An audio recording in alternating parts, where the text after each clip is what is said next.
Ulikucha lini? 94.4 Spice FM, Nairobi. Like clockwork, it's 6 minutes after the third hour of the Situation Room. It's Kenya's biggest conversation, and we're now in the throes of budget. We're saying, the time is coming, and that's going to happen. A time like this last year, there were jitters about, and everybody was going crazy in terms of, finance bill. And we picked a couple of things, and we said, no, the taxes, they're punitive. We cannot allow them to continue like this. The finance bill essentially is what gives life to the budget. Once it's passed into law, then you go after that and you find out, all right, appropriation. What are we then going to, how are we then going to be able to spend this money? Where are we going to get it from? So the finance bill is very important because essentially it is the bloodline of the budget. That's what we're going to be talking about this morning. We know what happened last year when the finance bill essentially, which would give life to the budget, was essentially quashed because people said, no way. It led to bloody protest. It led to loss of life. It led to so many things. So for us to now start getting into an understanding of what's going to happen, what's going to come in, this will be the first of many conversations that we'll have. And welcoming you to the hot seat of the Situation Room, Alex Kanyi, who's a tax and exchange control partner at Cliff Decker Hofmeyer, is here with us this morning. Good morning, Alex. Morning. How are you? I'm good. Karibu sana. Thank you. So we're going to get into some sticky stuff this morning. Yep. We're going to get in some sticky... Yeah, I mean, that's a great smile that you have, lighting up the room, essentially. Yeah. Some things we will not laugh about in a minute. But before we do, let's get you to some work first. We usually go around the African continent. CT Muga does that. He's not here today, a couple of days away. And he lands in a country every week where he brings back 5 proverbs for us to go through. So this country that we're in this week is Libya. So I want to give you the proverb and then you will tell us what you think about it and how you would interpret that. Is that all right? Okay.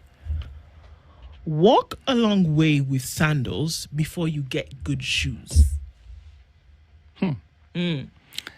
Well, I think to me it means keep walking, and I don't mean the keep walking that we know. The other guy. This guy to my left. But basically means, it doesn't matter. In some other way, whether you crawl, whether you walk, whether you run, just keep moving. So you could be in a situation perhaps where the best you could have to continue walking is just the sandals. Just continue. Just continue. Just continue. Yeah. Keep going. Keep going. You'll get there somehow. You'll get there and then somehow. You get okay. Yeah, because the alternative would be to wait to have the shoes so that you start moving. But by that time, you've wasted time. Opportunities have been lost. Yeah. So that's what I think about that particular proverb. Do it now. Yep. Keep walking. That's great. It's great. So here we are. A time like this last year, the chatter was about, and everybody was kind of already thinking, okay, first of all, we've seen the numbers. What do they mean they want to tax us for plastic? What do they mean that we're going to have taxes on 1, 2, 3? We already can't afford life. What do they mean that this is what they actually want to do? It was a bill. We know that a bill in its introduction is just a bill. When it is then passed, it then becomes law. And that law then dictates or prescribes what then you're going to be able to do. In this case, what then the budget, which starts, well in August, the year before, will allow us to do later. The finance bill probably was the most famous in Kenya last year. And now we're coming to this new fiscal year, 2025, 2026, where we want to know how the country essentially is going to spend whatever money it has, and for the things that it needs to do, where it is going to get the money from. So, Alex, what we would like you to do is tell us what this Finance Bill 2025 says, and which taxes we are going to enjoy paying or not enjoy paying. Okay. Well, so the bill first is quite broad. So the way it's normally structured is you have some aspects that want to change our Income Tax Act. Then you have others that change the Value Added Tax Act. You have the Excise Duty Act, Tax Procedures Act, basically a couple of tax legislation that are being now changed through one bill or one legislation, being the Finance Act, yeah? So there are many things that are within this particular bill this time, just to highlight a few, and perhaps I'll break them down into sectors, yeah? So if you're looking at, say, manufacturing, there are a couple of items from a VAT perspective, value-added tax, that were, for example, exempted from tax, but now will be standard rated at 16% for VAT. And you see things like, for example, manufacture of, local assembly of vehicles as an example. You also see, materials that are used for construction of hospitals as an example, that were previously exempt, but now will be subject to VAT. Okay, when you now move to another sector like real estate, a couple of changes there. From an income tax perspective, I don't know what you are doing with affordable housing, because what's going on is that, okay, let's start from a value-added tax perspective. So if I buy materials for purposes of constructing affordable houses, I enjoy a certain VAT incentive. Basically, that gets exempted because I'm helping the government to actually build affordable houses. Okay. But there's a proposal within the bill to then remove that exemption for VAT purposes. Then when I move to the income tax perspective, then you have developers who are doing 100+ units every year. And for that, they were getting a 15% corporate tax rate as opposed to the 30% that would apply to any other company. Again, that is also getting removed. So again, something interesting there that is happening. Okay, hang on. If you were involved in putting up houses previously, well, say last year, 100+ units, yes. If you were doing 100+ units, yes. Last year, you would have a relief of up to 15%. So you would not have to pay tax to 30%. You would only pay 15% of the tax. Corporate tax. Corporate tax. Yes. So now we are saying in this new bill yes. that has been removed and you go back to 30%. Their proposal is to remove it. So when it becomes an act, of course, then it gets removed. Yes. But of course, there's a cycle for participation. So again, that is something that is interesting happening there.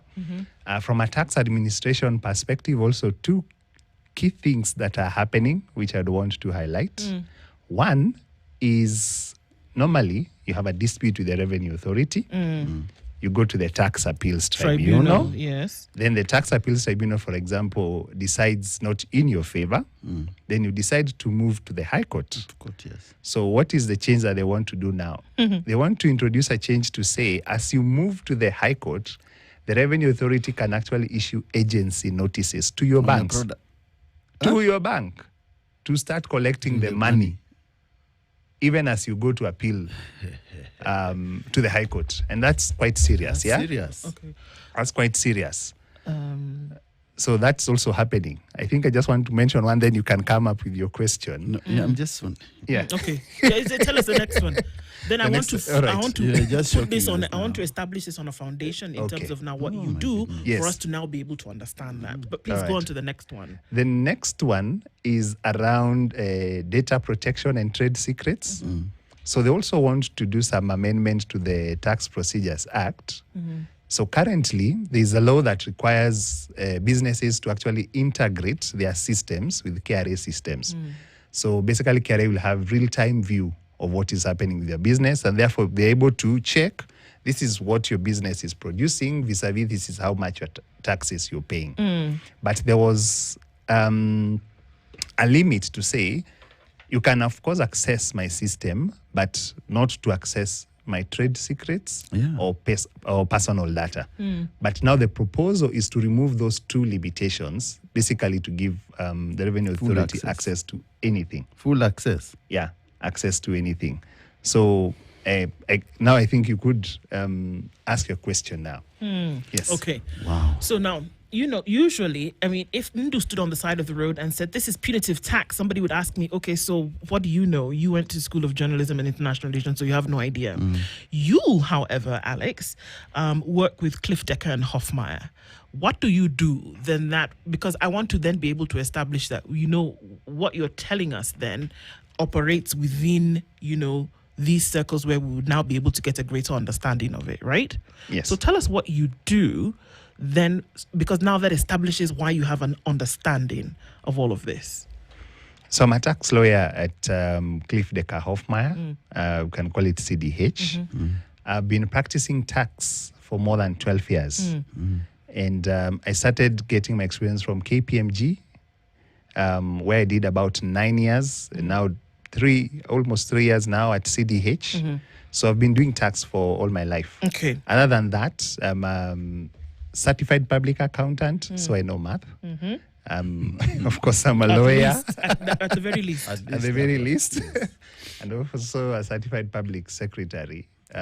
So I advise clients, local, multinational, on anything tax, be it tax dispute resolution, be it tax structuring, be it tax planning, or to simple things of tax compliance. All right. So that establishes it for us, okay? Can you help the government with the tax regime? Yes, we do. We do actually help the government in many ways. So, for example, we are talking today about the Finance Bill 2025. I've been listing from Finance Bill 2020. So every year, I analyze what is the proposed change, what is the impact, and actually produce documents that give guidance on whatever should be done to change things. And I don't just end at writing. I've appeared several times before the National Committee, Departmental Committee on Finance and Planning. Now being headed by Honorable Kuria. Okay. Where we give comments and say, fine, this is what you propose to do. We think this will work, and we think this won't work. We propose perhaps you change it this way so that to make it better. So I've been in that space for quite some time. Okay. That's what the regime I want to. Yeah. For the purpose of establishment, because we talk about things, and so obviously when we're looking at the finance bill and we're looking at ways in which essentially they're going to fund the budget, the budget essentially is what's going to run the country, how you're going to spend your money. Now, it is the participation that you talked about, then it goes into a round of public participation where people are saying, do we agree or do we not agree? Usually by the time they've done the thing, most people, unfortunately, whether it is in our mind or reality, the public participation is kind of like, okay, so you participated, fantastic, we're moving along with the thing, right? Now, I want to look at these two issues that you talked about, which bear great importance on how people are then going to be able to operate in business. Whereas Kenya Revenue Authority has the mandate to collect taxes. That's what they're supposed to do, collect money. That's it. Does this encroach on how businesses will operate if they're saying now full visibility of your business and what you're able to do, and they can go ahead and get the money from you while you go to the tribunal? What would happen in a normal case whereby I go to the tribunal and the tribunal says, okay, this is something that could be heard? The imaginable thing would be that, okay, everything is on hold while this case is heard. But if we are saying that now KRA can put an agency notice on your finances to start to take what they want before the case is heard, it sounds to me like it's unlawful. But I don't know. From a tax point of view, what does that sound like? Yeah, so the agency notices will be issued if you lose at the tax appeals tribunal. So at the tax appeals tribunal, when the case is continuing, they won't go after your money in the bank. Okay. But if you lose at the tax appeals tribunal, you actually have a right to appeal to the High Court and appeal, Court of Appeal upwards, right? However, even as you appeal from the Tax Appeals Tribunal, the proposed change is that they will issue those agency notices and try to collect the money. And to my knowledge, this is actually unconstitutional. First, it restricts your right to justice. Two, it condemns you unheard because you still have a case. You haven't exhausted all remedies at appeal. Yeah. So, but why would you go to and follow me here? Why would you go to that remedy, not knowing what the outcome would be, unless you do know the outcome? Because it sounds to me like you don't know what the outcome of the tribunal will be, but you're already putting it into a proposed law that says if you lose at the tribunal, we're going to be able to take it. How do you know I'm going to lose? What if I win? Why would you put it into the law when you're not sure of the outcome? No, interesting, but I guess it's just a way to enhance revenue collection if I was sitting on the other side. Yeah, to make sure that we collect the money, and if you win, for example, to the High Court, then we just refund you. Government does not refund you. So that's where the problem is. If government, for example, had the money to actually refund you, and it was doing it timely, then perhaps you could entertain the thought of refund. Government and refund is like those supermarkets where you go and they don't have change and they give you a pencil that doesn't even write, or a piece of gum that you can't chew, or sweet, or so sweet that tastes like kerosene. That's what sounds like a refund from government for me. Yeah, it's not the easiest of processes, and in fact, there is a recent decision by the tribunal where a taxpayer had gone there and said, "Fine, KRA, you've established that I actually." Due for a refund. I want the tribunal to force the government to actually refund me. And what the tribunal then said was the way the current law is worded, it just says KRA has to make a decision on the refund or not. As to whether you get the cash, that's a different process. And you can imagine the kind of pains that perhaps a taxpayer would have if they have to then wait for extended periods for monies to be refunded to them, especially with this particular change. Yeah. The other one you mentioned, sorry, Charles, the other one you mentioned is on this real estate. Yes. Now, in the Kenya Kwanzaa government, there's a word for it. Manifesto? No, it was the plan. That's what it was. The plan. 250,000 units were to be constructed every year. I don't know where we were for 2000. Let's give them some wiggle room. So maybe not much happened in 2022, but 2023 marked the first full year, and then that's perhaps when we should have seen 250,000 units. I don't know that happened. 2024, okay, I don't know where we are in 2025, but that was a number for units per year. Now, this was taking into consideration everything, whether it was private sector who came in to join, it was consolidated, that number. Now, one of the tax measures that you talk about is this corporate tax of 30%, having been reduced to 15% for those who were constructing 100 and more units. One would see that it was an incentive to kind of help government along to do what they wanted to do. Now, to reintroduce this additional 15% in this finance bill, what would be the rationale behind that? We understand that, they're looking to trying to mop up as much as possible, but would it not appear counterproductive to this 250,000 units that the government is seeking to achieve? Yeah, to me it looks counterproductive. And by the way, affordable housing is something that I'm really passionate about, and anything around housing and helping people to actually acquire their own houses. But we have to take a step back and look at it from, we have our national tax policy, and then we have Kenya's medium-term revenue strategy. In these two documents, one consistent theme that you will find is that government actually intends and plans to reduce tax expenditure. What do I mean by tax expenditure? Look at tax incentives, check whether they're effective or not, and perhaps cut some of them to ensure that government collects maximum revenue. Now, let's come back to affordable housing. This particular change was introduced actually in 2017. This incentive was introduced in 2017. What we haven't seen is a report to say, based on this incentive that was provided, this is the match that we can see, in terms of houses being built or the incentive actually working. So we haven't seen that, and it would have been useful to see that. But it appears to me that then it is one of those incentives that perhaps government thinks is not working, and therefore they want to cut it back. Yeah, but is it consistent with the government's agenda for affordable housing? Definitely not. It's not even consistent with the government's agenda to actually encourage people to build as many houses as they want. So I think there's some misalignment there, which the government needs to look at. You said, Bonakanyi, that you've sat in the national government in these committees, and you probably talk to them and advise them on how to tax Kenyans. And if you look at the document, the Incoming Tax Act, Yes. it seems that there are many areas of where the burden of tax will be increased on Kenyans.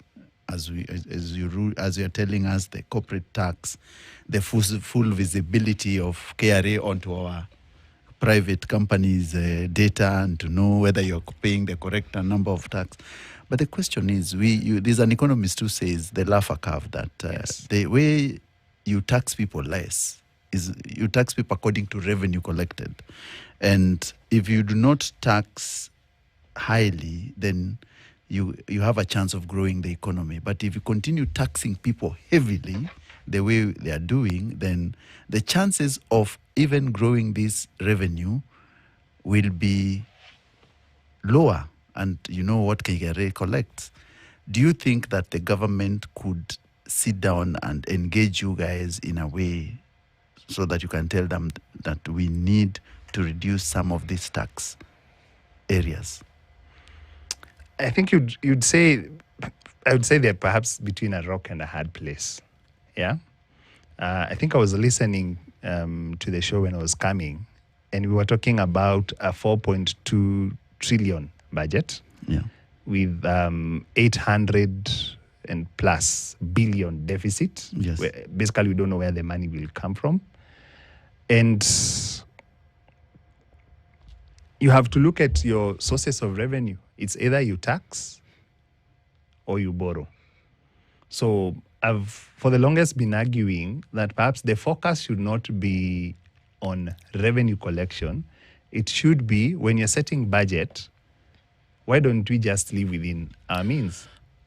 If I'm just able to pay, I'm thinking that's the difficult conversation that we actually need to have. This is interesting because I think that we are, and again, I don't know, but it just makes sense to me as I look at it, and maybe you can correct me from a layman's point of view, that we are focusing on the wrong thing. Yeah. That we say the country needs more money, so you're saying, where is this money, where I can get it? You get it. As opposed to, because the business of government is to create a conducive environment in which these things can thrive. So for me, the focus is on the wrong thing. And please direct me if I'm also focusing on the wrong thing. We are focusing on where to get the money, as opposed to creating an environment whereby the people in the nation can actually build the economy, and you don't have to look for where these extra taxes will come from. If you don't widen the tax base, if you don't lower the taxes, if you don't create an environment where people can actually enter into business and not have these throttling requirements in order to have it done, or these time wasting, or these huge tax engagements or necessity, that's where you have the problem. You cannot get more if you're not having people activated more in business, for example. Are we not looking at the wrong thing to get this money? KRA has not hit their target. They're 400 billion off the mark in May.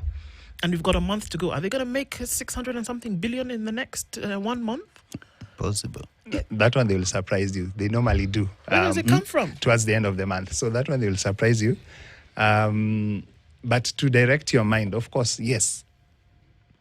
Where our focus should be how do we encourage people to actually do business, generate revenue, and from that revenue then pay tax. I think you're right. And tied to it is, how do we even plan to spend our money? We've heard of zero-based budgeting, accrual accounting, etc., all that. But we still end up with a 4.2 trillion budget. And you wonder, do we actually need all this, for the budget? Because then that is what pushes us in terms of looking for revenue. And at the end of the day, if we will have deficits, then the next year we'll have the same cycle repeating itself. Yeah. And perhaps you hear, for example, we are looking at up to 2027, perhaps doing a budget of up to 6 trillion. So in terms of where we are going, 6 trillion. in terms of where we are going, it's already known in terms of how much we should be spending. Revenue collection, of course, okay, just recently, that's when they are becoming a little bit realistic. But if you look at those two documents I was talking about, of course, we are looking at collecting huge sums of money from taxes. So I guess our projection is wrong, definitely, but there's something we can do in terms of just creating the environment for people to pay tax. And connected to it is also address taxpayer apathy. Let's take a break and come back and look at that, because that's a big one. And folks, we saw the whole move where people were no longer paying digitally anymore. You go to a shop to do something and they say pay to my number directly or do something like that. So taxpayer apathy is a big issue. And then we'll also come back and look and say, are we doing this all upside down or wrong? Should we not be talking in the finance bill should we not be talking about the last thing? Should you say, this is the money that's available, this is what we need to do, this is where we're going to get it, and then at the end of the day, we'll say, okay, well, this is what we need to tax or not. But again, this is just me and standing on the side of the road. I don't know. But let's look into that with a little more detail when we come from a tax perspective. Then what makes sense? Should you look at what you tax first, or should you look at what you tax last when you're looking at your budget? Alex Kanye is a tax and exchange control partner at Cliff Decker and Hoffmeyer, and this morning we're saying, okay, Finance Bill 2025, what's the government coming for? How is the government going to essentially run the nation in the next fiscal year? It's 27 minutes to 9. We continue after this. Right. 94.4 Spice FM, Nairobi. 9 o'clock. They're at Cliff Decker and Hoffmeyer. And this morning we're looking at, a few elements of Finance Bill 2025. Misery loves company, they say. So it's great for us to say, how can you tax us even more? Yeah. But there must be some good things about this, isn't it? Yep, definitely. And I think we've been bashed many times when we just speak about the negative sides of the bill without highlighting the positive sides of the bill. So just maybe like 4 points. One is per diem, that is given tax-free for employees. The proposal is to increase it from 2,000 per day to 10,000 per day. For all of us. Government. If your employer gives you per diem. Government. But we'll probably benefit. This was a good thing. a little. It's a good thing. It's a good thing for those who benefit from per diems. It is a good thing. From 2,000 to 10,000. To 10,000, which is okay.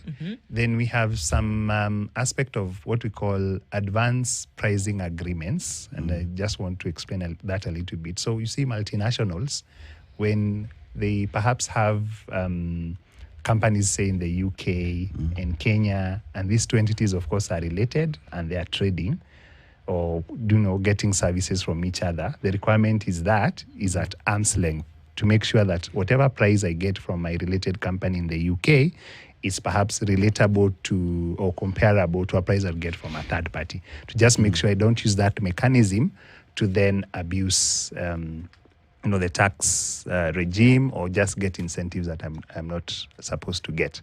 So with advanced pricing agreements, you basically have an agreement with the Kenya Revenue Authority to say, this is how I've structured my company and related party transactions. This is the pricing that, I've done a benchmarking study, and this is the pricing that I will have. And therefore, I want us to agree with KRA that I am okay to use this price for, like 5 years. So that then you don't have a transfer pricing audit from the Kenya Revenue Authority in between, coming to say, we don't like how your business is structured and therefore we want to collect more tax from you. So basically binds the KRA to a particular agreement in terms of how you're pricing your goods or services, and gives you some form of predictability and certainty.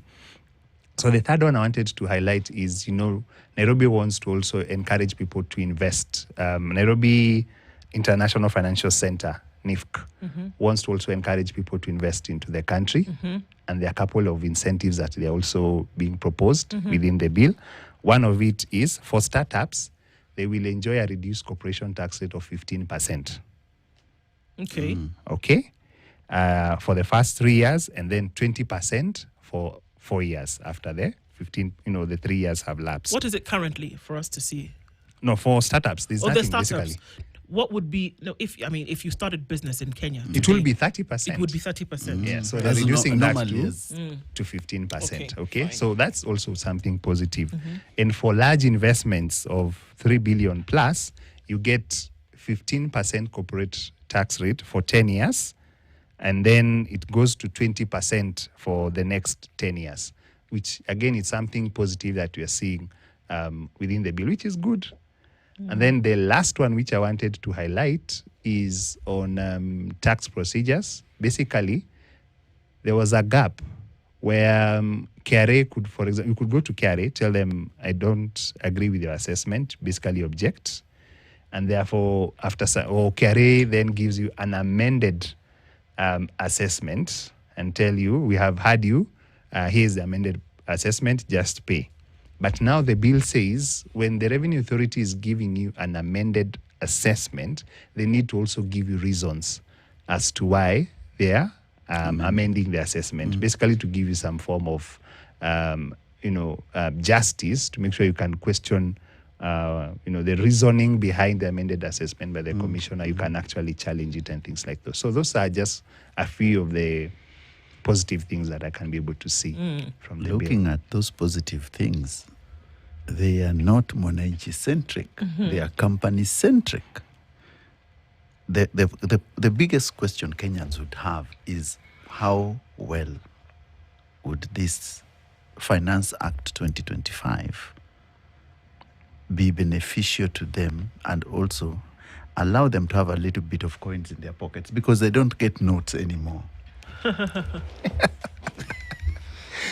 That's an interesting question. I don't think with this bill we have addressed the issue of disposable income or money that gets left in your pocket. I don't think we have dealt with that here. Yeah. The last time we actually made an attempt at this was, I think, in the COVID time, 2020, 2021. We had what we call the Tax Laws Amendment Act of that time. And what did they do? They reduced the highest band for pay as you earn from 30% to 25%. That's direct money to your pocket, okay? Because you get tax less. Then they also did a VAT reduction from the standard rate of 16% to 14%. Again, that's straight money into your pocket. They did the same for companies in terms of the corporate income tax rate, reducing it from the headline of 30% to 25% again. Yeah? So back then, you could actually say there's an attempt to make sure there's money in people's pockets. And to your question of the Lafa curve, at that particular time, the Revenue Authority, in terms of their reports, they actually said they recorded some significant increase in tax collection during that time. Do they want to test it now? I'm not sure. And in fact, it's a question that I've had the opportunity to ask some of the guys in high level in government. And what they're telling us is where the government currently is, we don't want to try that now. It is in the plan. For example, we will see it in a medium-term revenue strategy. We want to reduce the PAYE rate. We want to check if we can reduce the VAT rate. But they're not doing it in this particular bill. So ordinary mwananchi, I think in Kiswahili will need to vumilia kidogo. Okay. So, I mean, obviously, what happens this year bears a lot on, or rather takes on a lot of the dregs of what happened last year. And that one would imagine that you take into consideration the atmosphere of the nation, you take in economic issues, you take in the social justice arena, you take in all of that. One would imagine that you do beyond the number crunching. Are we seeing that in the bill, which is still at the place where you can wiggle room a little bit and discuss issues, is it taking into consideration things that happened last year? And are we seeing less punitive measures across board than we saw the year before? Okay.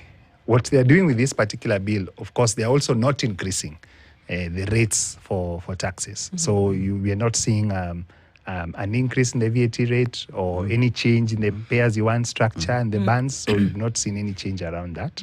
So, but at the same time, they want to collect about 175 billion from measures that they will introduce through this finance bill 2025.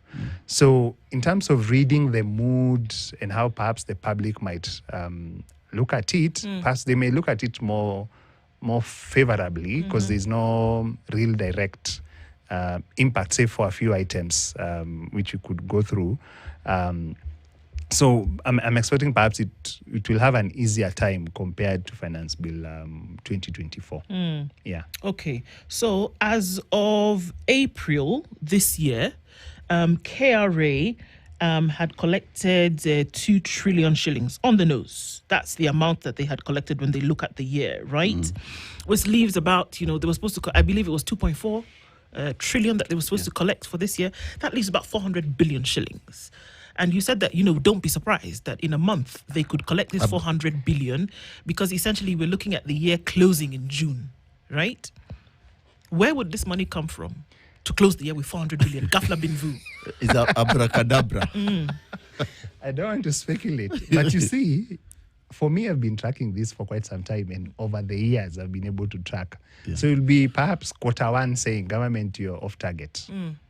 Q2, government, you're off target. Q3, government, you're still off target.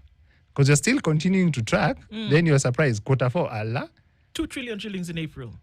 You met budget, oh, nice. Then you go to the next year, that cycle somehow repeats itself. So you find quarters when the government is not meeting targets, but come end of year, okay. It will be. Don't ask me. I don't know. It looks very suspicious and fishy. I don't know. Yeah, I don't know. Because these things are based on scientific way. You can see where your revenues are coming from. How do you get them out? Do people pay tax only on this last day? Or do they go and force people? You pay up. It's an interesting question. I think only KRA could tell us how they do it. It's the stuff of sorcery. Okay, so now when we look at this bill, just walk us through the process just a little bit so for us to understand. This bill has all the proposals in it, and this was part of the budget making process. All of these things that we see is part of the process that then started in August 2024 for it to be presented at this time. Now, if it is accepted after the process of public participation, whatever that may be, what happens next, and how do we see that now into the completion of this particular budget cycle? Okay.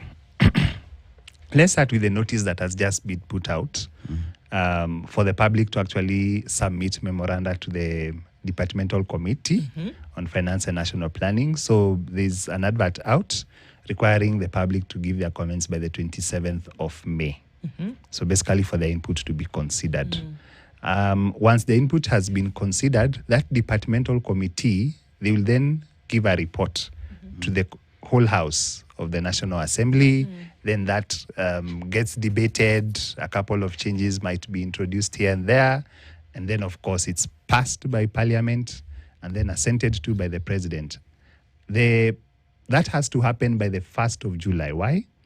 Because from the 1st of July, which is now the start of the government financial cycle, there are particular provisions within the bill which then take effect immediately from 1st of July.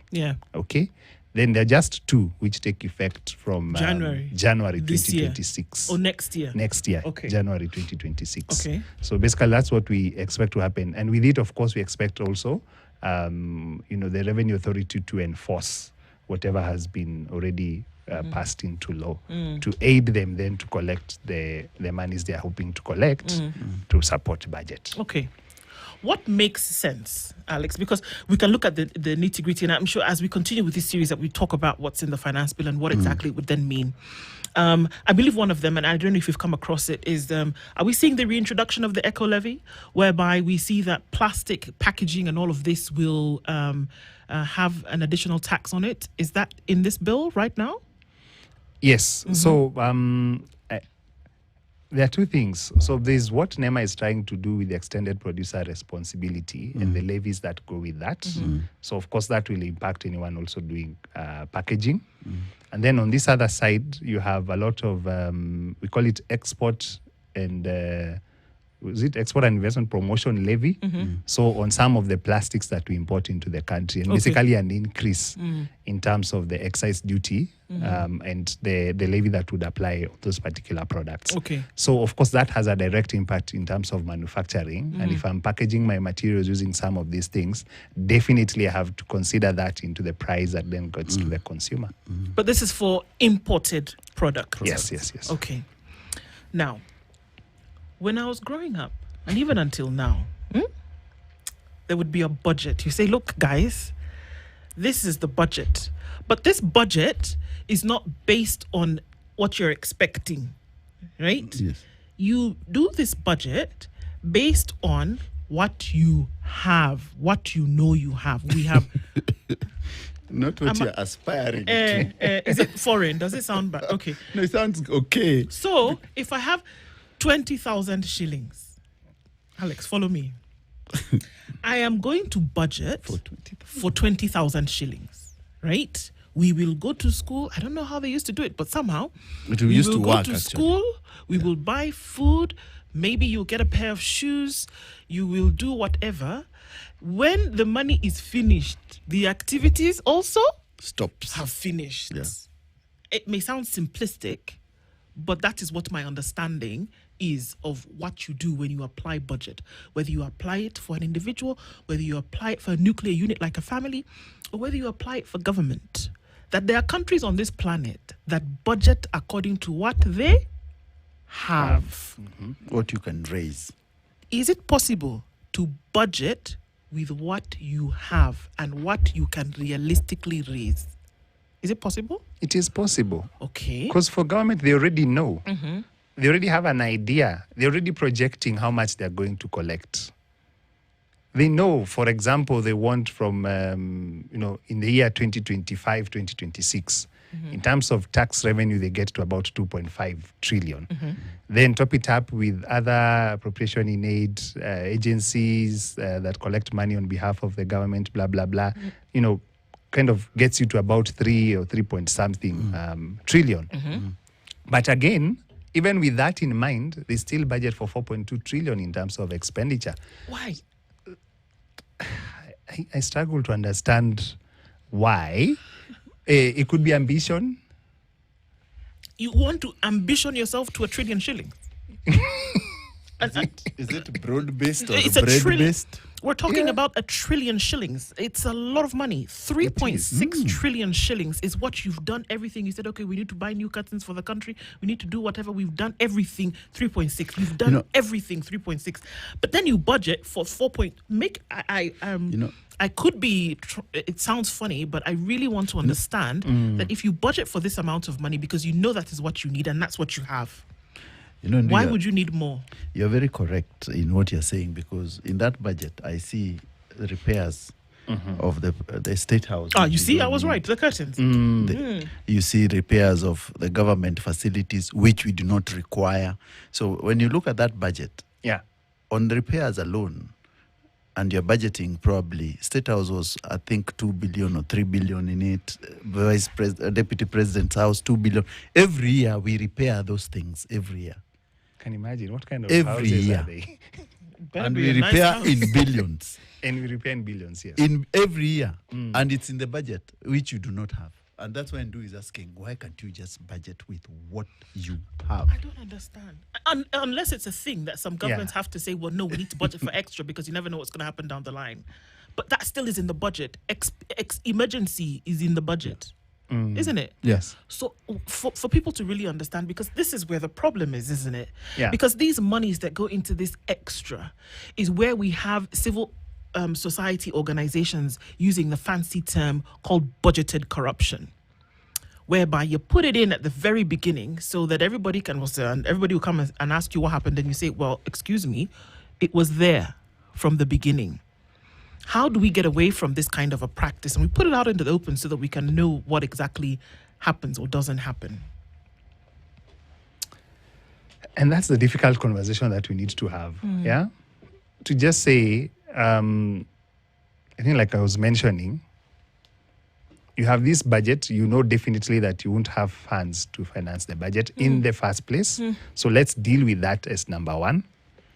Number two, you have things within the budget that perhaps to an ordinary Kenyan, like, we do not understand why such items should be in the budget in the first place. Yeah.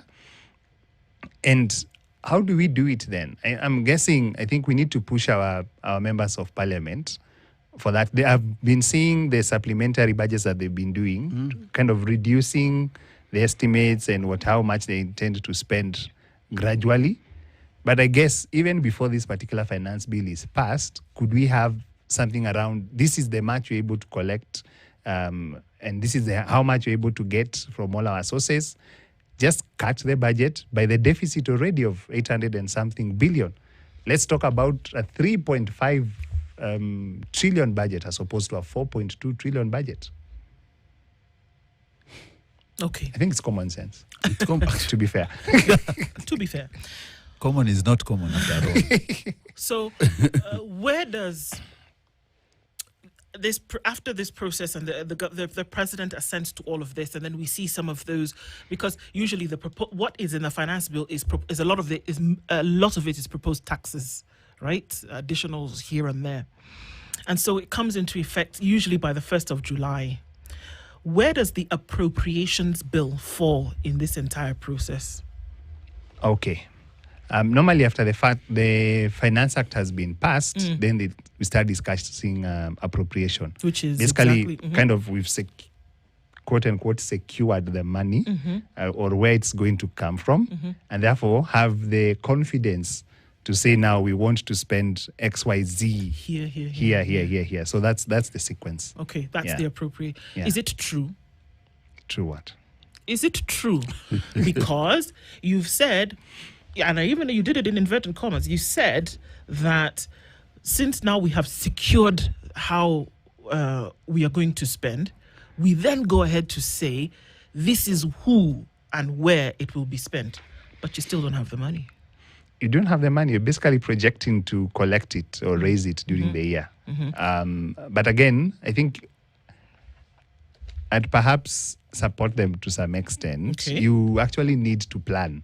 I agree. So you can't wait to collect the money. It's in the bank and now then start planning you need to have a plan, that's for sure. For spending. So you first get realistic around how much you're going to collect, and then based on that, plan the appropriation, which gets us just back to Square one. the reality of how much. Can you do proper, efficient, and even authentic planning on the backdrop of the kind of debt that Kenya has? I mean, we've looked at these numbers over and over again. For you to look at 100 shillings and about 70 or so of that goes towards debt. That's the first charge on the consolidated account. It's the first one that is paid, and it is more than 50% of revenue goes out into the payment of debt.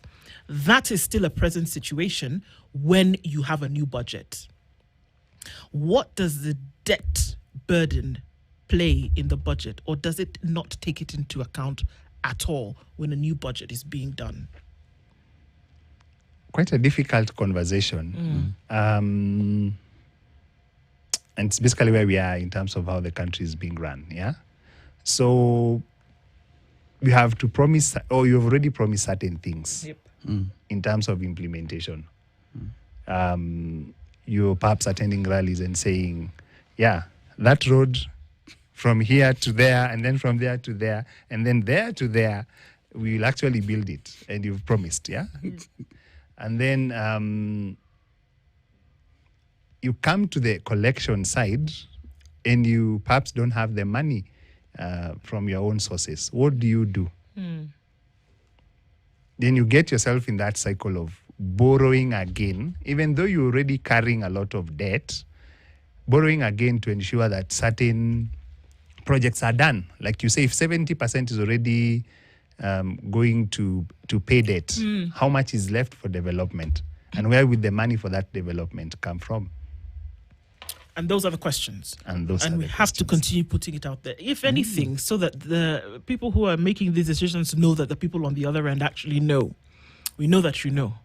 And that's what we want to do as we continue to look into these issues around finance in terms of how the country essentially will spend its money and what it means for the people. So we want to say thank you very much, Alex, for being here this morning. Alex Kanye is a tax and exchange control partner at Cliff, Decker and Hoffmeyer and has been here with us this morning as we're looking into unpacking the proposed amendments in Finance Bill 2025. Thank you so much, and we look forward to the next. You're welcome. Asante. It's 9 a.m.